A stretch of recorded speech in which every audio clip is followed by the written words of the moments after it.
Everyone, कैसे हैं आप लोग। Welcome to Target Mission. इस वीडियो में हम लोग देखेंगे पाटलिपुत्र यूनिवर्सिटी स्टूडेंट्स के लिए जिनका इकॉनमी ऑनर्स है। ये वीडियो बहुत ही इम्पॉर्टेंट है आपके पेपर 3 और पेपर 4 के लिए। इसमें इम्पॉर्टेंट क्वेश्चन दिया गया है 2012 से लेकर 2021 यानी कि जितने भी पेपर आए हुए हैं आपके एग्ज़ाम में उन सबको एनालाइज करके आप लोग के लिए इम्पॉर्टेंट क्वेश्चन बनाया गया है। नोटिस यही है कि इस वीडियो को सुने और समझें कि कैसे नोट्स भी बनाना है। तो आइए स्टार्ट करते हैं। बेसिक नॉलेज यही है कि आपको 2 ऑनर्स का पेपर देना है, पेपर 3, पेपर 4, 2 आपको सब्सिडरी देना है और फिर आपको कंपोजिशन यानी कि 500 का आपका पेपर होगा। सो स्टार्ट करते हैं पेपर 3। इम्पॉर्टेंट क्वेश्चन,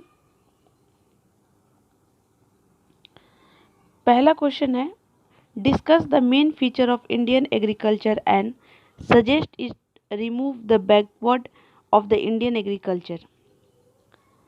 यहाँ पे देखिए, यहाँ पे 4 और करके सवाल दिए गए हैं एग्रीकल्चर पे ही, यानी कि टॉपिक है आपका एग्रीकल्चर, बट यहाँ पे आपको 4 अलग अलग तरीके से दिया गया है क्योंकि आप यहाँ पे समझें कि आपको से टॉपिक एग्रीकल्चर ही पूछा जाएगा, लेकिन तरीका जो स्टाइल है पूछने का, जो वे है वो चेंज हो सकता है। तो आपको अपना नोट्स कैसे बनाना है, 4 से 5 पेज का नोट्स घर पे ही बना लेना है ताकि आपसे इन चारों में से कोई भी सवाल पूछा जाए तो आपका आंसर रेडी हो। अगर ये आंसर मुझे लिखना होता है तो कैसे लिखते हैं, तो अपना नोट्स ऐसे बनाइएगा।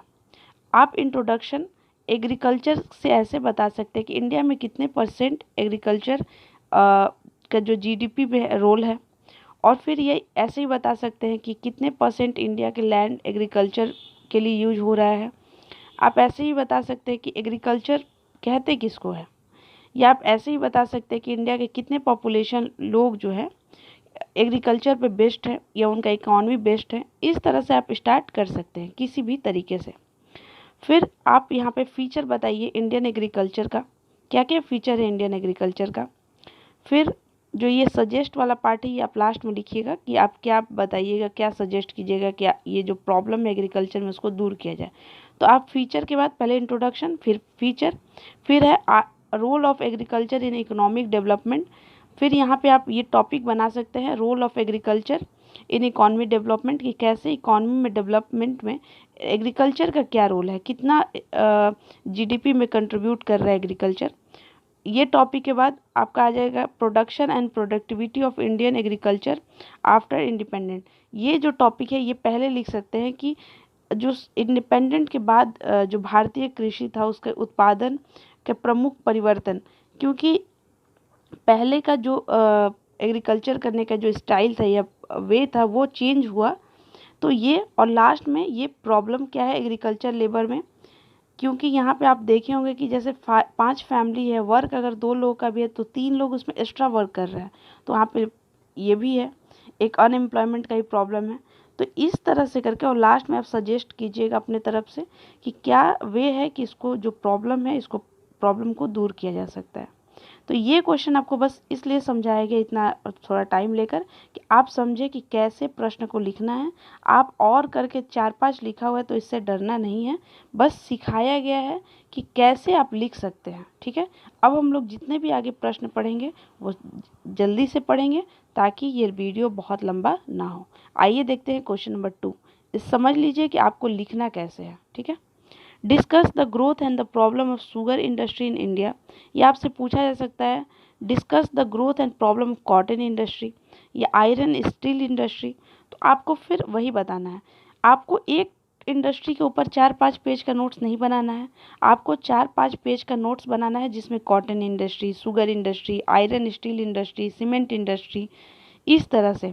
आप इसका स्टार्ट ऐसे कर सकते हैं, पहले इंडस्ट्री को बताइए इंडस्ट्री है क्या, फिर आप एक डायग्राम बना के बताइए इंडिया में और cotton industry, sugar, steel, cement ये, और सब पे हाफ पेज या उससे थोड़ा सा ज़्यादा आप पैराग्राफ लिखिए। और जो ज़्यादा पूछा गया, जैसे मान लीजिए आपसे सवाल पूछा गया सीमेंट इंडस्ट्री, तो सीमेंट इंडस्ट्री को ज़्यादा एक्सप्लेन कर दीजिए 1 से 1.5 पेज में, और बाकी सबको थोड़ा थोड़ा, और लास्ट में कंक्लूजन या सजेस्ट ज़रूर कीजिए कि क्या प्रॉब्लम है और इसको कैसे ठीक किया जा सकता है।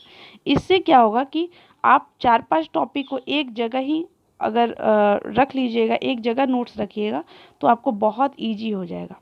Question number 3, what major are taken by the government to control inflation in India, give your own suggestion to control. ये तो बहुत ही आज का हॉट टॉपिक है कि भारत में महंगाई बढ़ रही है, तो आप बताइए कि गवर्नमेंट क्या स्टेप ले रहा है और आप बताइए कैसे इसको दूर कीजिएगा। ठीक है। Question number 4, what is land reform, discuss it role in India. ये आपसे पूछा जा सकता है।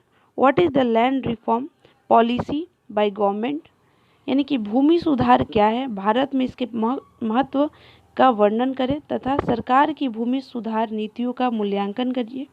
तो ये तो डायरेक्टली सवाल है। ये आपसे पूछा जा सकता है, भारत में भू हदबंदी के प्रभावों की आलोचनात्मक समीक्षा करें, इसकी उपलब्धियों का विवेचना करें। तो यहाँ पे आपका टॉपिक है land reform. Question number 5, what do you mean by over population, is India is a over population country. यहाँ पे पॉपुलेशन होगा।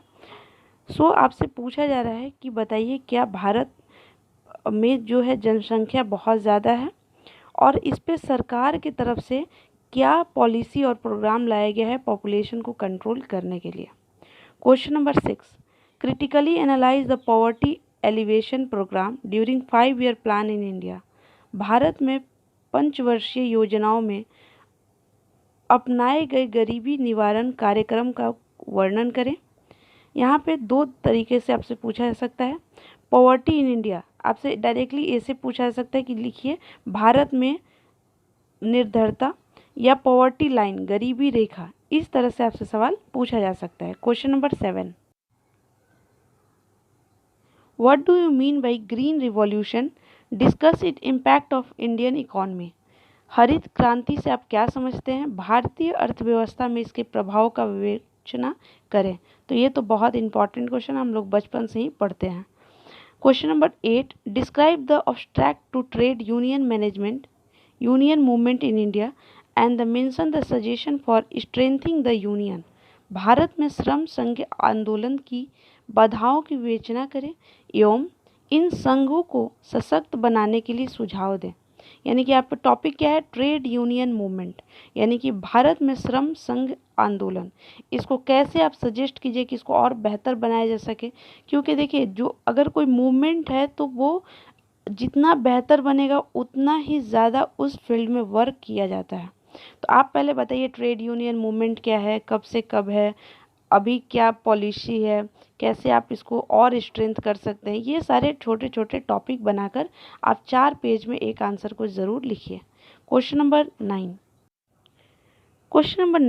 What do you mean bye national income, analyse the trend of national income in India during plan period. यानी कि राष्ट्रीय आय से आप क्या समझते हैं, भारत में योजना काल में राष्ट्रीय आय की प्रकृति का वर्णन करें।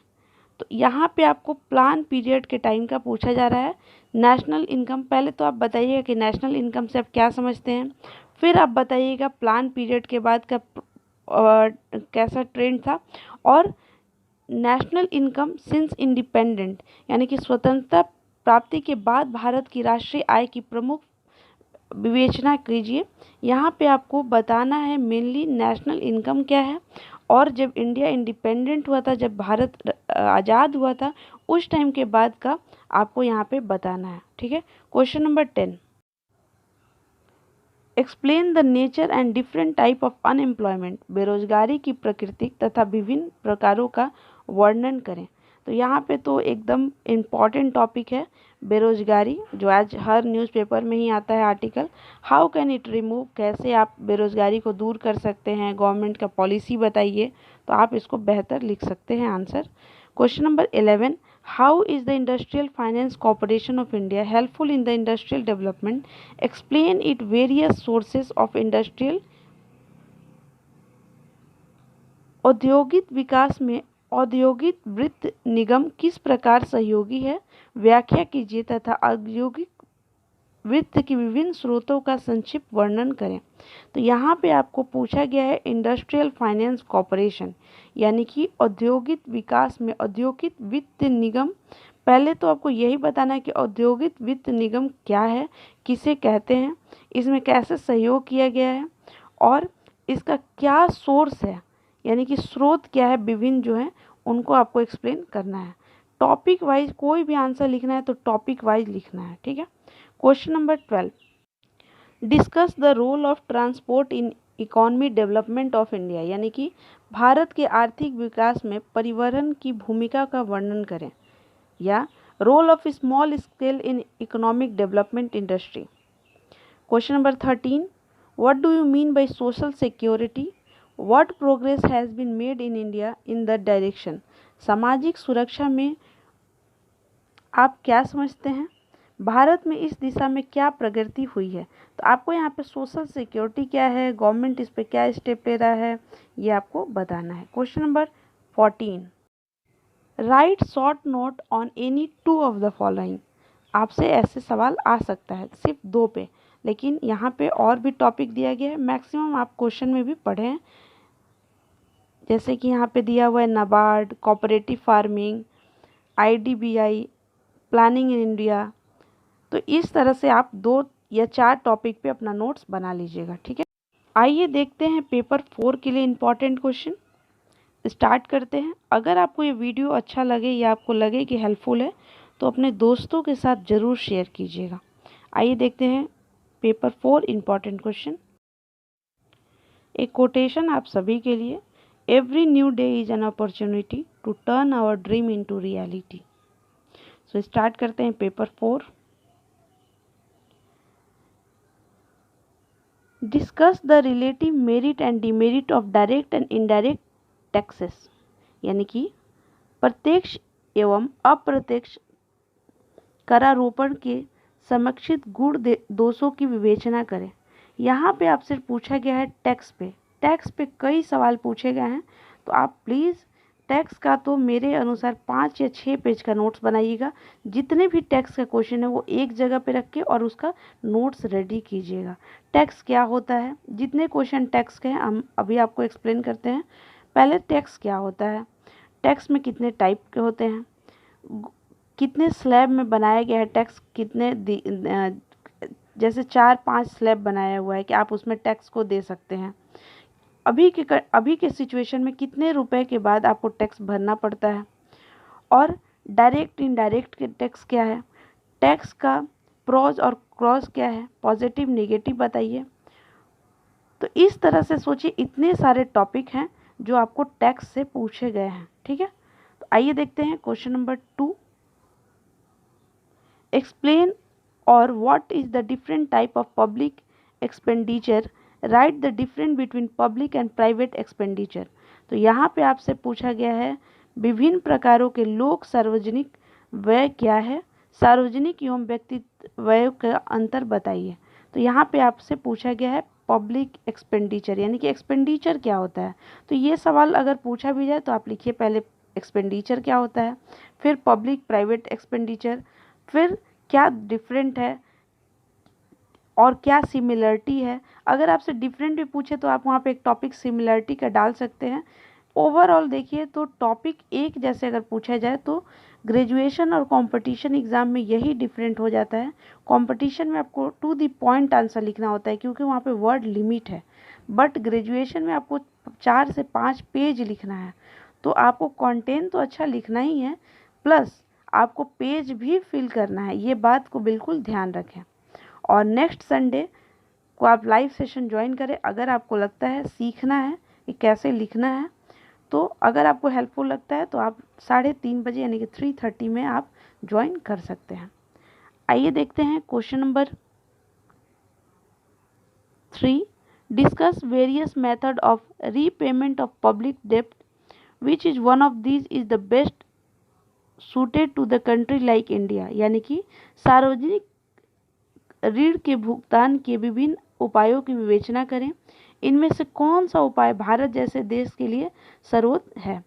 यहाँ पे आपसे जो पूछा जा रहा है मेन टॉपिक है आपका डेब्ट, यानी कि ऋण क्या है, और उसके बारे में आपसे बताना है आपको, और ये भी बताना है कि भारत जैसे मतलब जो डेवलपिंग कंट्री है इसके लिए क्या सबसे बेस्ट होगा। क्वेश्चन नंबर 4, यहाँ पे इंडिया लिखने की जगह आपको डेवलपिंग कंट्री भी लिख सकता है, तो आप ध्यान रखिएगा इस बात का। Question number 4, discuss the principle public enterprise into profit no loss, what is the useless of this principle today, effective of public enterprise यानी कि सार्वजनिक उपक्रम में कि न लाभ न हानि, ये एक सिद्धांत है, थ्योरी है, न लाभ न हानि सिद्धांत की विवेचना कीजिए। आज इस सिद्धांत की क्या उपयोगिता है, क्या सामाजिक व्यय के प्रभावों का विश्लेषण करें। यहाँ पे आपसे मेन पूछा गया है थ्योरी, न लाभ न हानि, इस थ्योरी के बारे में, इस सिद्धांत के बारे में बताइए और आज के टाइम में इसका क्या रिलेवेंस है ये भी बताइए। और ये भी पूछा गया है कि सार्वजनिक व्यय की प्रभावों का विश्लेषण करें। ठीक है, तो यहाँ पे देख लीजिए एक्सपेंडिचर ही टॉपिक है, लेकिन अलग अलग टॉपिक्स ऐसे स्टाइल से पूछा गया है ताकि आप जब नोट्स बनाएं तो इन सारे टॉपिक को रखें। मेरा बस इतना भी रहता है कि आपको सिर्फ हम टॉपिक बता देते हैं कि ये टॉपिक इम्पॉर्टेंट है, लेकिन नहीं, आपको सारे टाइप भी दिखाते हैं कि ताकि आप एग्ज़ाम में जब वो टॉपिक देखें तो आपको ये ना लगे कि ये प्रश्न तो मैंने पढ़ा ही नहीं था। तो जब टॉपिक का नोट्स बनाए 4-5 पेज का, मैं बार बार आपको बता रही हूँ, तो आप ध्यान रखें कि वो जितने भी टाइप से सवाल पूछे गए वो सारे टाइप उस आंसर में होने चाहिए। ठीक है, question number 5, explain the different type of unemployment in India, mention the effect of unemployment, ये ऑलरेडी पेपर 3 में भी पूछा गया है। तो आइए देखते हैं क्वेश्चन नंबर 6। एक बात हमेशा याद रखिएगा, एक बहुत नॉर्मल एग्जाम्पल दे रहे हैं। अगर आपके पास एक आलू है तो आप उसे बहुत तरीके का वैरायटी बना सकते हैं, पकौड़ी, सब्जी, पराठा, कुछ भी बना सकते हैं आलू का, बट मेन क्या होना चाहिए, आपके पास आलू है।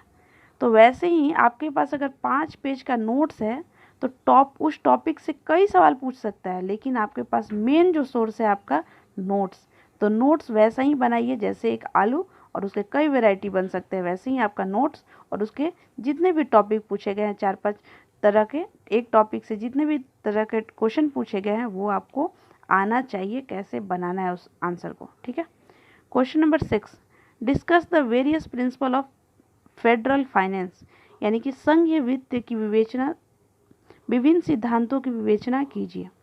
या मीनिंग ऑफ फेडरल फाइनेंस यानी कि यहाँ पे मेन टॉपिक क्या है, फेडरल फाइनेंस। यहाँ पे पूछा गया है क्वेश्चन नंबर 7 में पब्लिक फाइनेंस। तो एक बात यहाँ पे ध्यान रखें, अगर आपसे फेडरल फाइनेंस भी पूछे तो आप कुछ रोल बता सकते हैं ऐसे डिफरेंट करके, different between public finance and federal finance. इस तरह से आपको क्या करना है कि अपने 4-5 पेज में अलग अलग टॉपिक बनाकर लिखना है।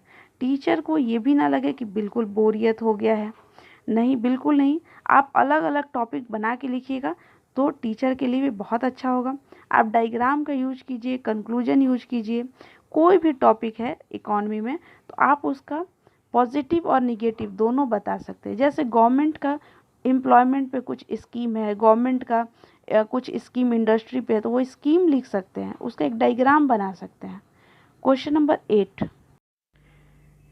What is taxable capacity, discuss it determination, करदार क्षमता क्या है, इसके निर्धारित तत्वों की विवेचना कीजिए। Question number 9, what is full employment, how can it achieve in a developing country like India यानी कि पूर्ण रोजगार क्या है, भारत जैसे विकासशील देशों में इसे कैसे प्राप्त किया जा सकता है। क्वेश्चन नंबर 10, ये भी आपका टैक्स के ऊपर सवाल है, टैक्सेशन ऑन प्रोडक्शन, कोई भी सामान जो बन रहा है उसके ऊपर टैक्स पे ये सवाल है आपका। Question number 11, examine the cost and benefit theory of taxation, करारोपण के लागत एवं लाभ सिद्धांत की विवेचना कीजिए। Question number 12, discuss the relative merit and demerit of progressive and proportional tax. यहाँ पे फिर आपको बताना चाहेंगे, जब आपसे सिर्फ मेरिट डिमेरिट पूछ रहा है इसका मतलब ये नहीं कि आप 5 पेज मेरिट और डिमेरिट लिखें, नहीं, आप इसको पहले बताइए कि प्रोग्रेसिव टैक्स क्या है, प्रोपोर्शनल टैक्स क्या है, फिर आपको सिमिलरिटी, डिसिमिलरिटी, इस तरह से आपको आंसर लिखना है। Question number 13, examine the ability to pay theory of taxation, करारोपण पर उत्पादन पर पड़ने वाले प्रभावों की आलोचनात्मक विवेचना करें। Right short notes on any two of the following, किसी 2 या 3 पे आप नोट्स बनाएं। तो इसमें राजकोषीय घाटा एवं राजस्व घाटा बहुत इंपॉर्टेंट है। शिफ्टिंग ऑफ टैक्स, कर विवेचन, ये भी इंपॉर्टेंट है। और इस तरह से 2-3 टॉपिक इंपॉर्टेंट है इसमें। Question number 15, discuss the indication of in competition exam, यानी कि प्रतियोगी अर्थव्यवस्था में कर भार की विवेचना करें। तो यहाँ पे इंडिकेशन बताना है इकोनॉमी का कंपटीशन एग्जाम में। इससे क्वेश्चन नंबर 15 तक कंप्लीट होता है पेपर 3 और पेपर 4 का इंपॉर्टेंट क्वेश्चन। आई होप आपको ये वीडियो अच्छा लगा होगा। अगर आपको ये वीडियो हेल्पफुल है तो प्लीज़ अपने दोस्तों को शेयर कर दीजिएगा। और आपको लगता है कि इस आंसर को कैसे लिखना है तो आप प्लीज़ गूगल पे टाइप कीजिए टॉपिक को, और उसके साथ Hindi notes, in English notes, DU notes, BHU notes, Patna university notes, UPSC notes, इस तरह से आप टॉपिक डालिए, बहुत सारे आपको नोट्स मिल जाएंगे। और प्लीज़ ट्राई कीजिए प्रिंट आउट लेने का, क्योंकि बहुत टाइम एग्ज़ाम में नहीं है। और याद कीजिए और 2-3 सवाल डेली लिखने का प्रयास कीजिए ताकि आपका स्पीड भी बन जाए। अगर आप चाहते हैं कैसे लिखना है ये सीखने के लिए तो संडे को लाइव सेशन ज्वाइन करें। अगर आपको लगता है कि सीखना है तो टाइम वेस्ट बिल्कुल ना करें। 3:30 में लाइव सेशन लिया जाएगा संडे को, आप ज्वाइन कर सकते हैं। Thank you so much, wish you all the best. और सॉरी बहुत लेट से ये वीडियो अपलोड किया जा रहा है। सो आप लोग परेशान ना हो, जल्दी ही सब्सिडरी के लिए भी वीडियो अपलोड किया जाएगा। Thank you so much, wish you all the best.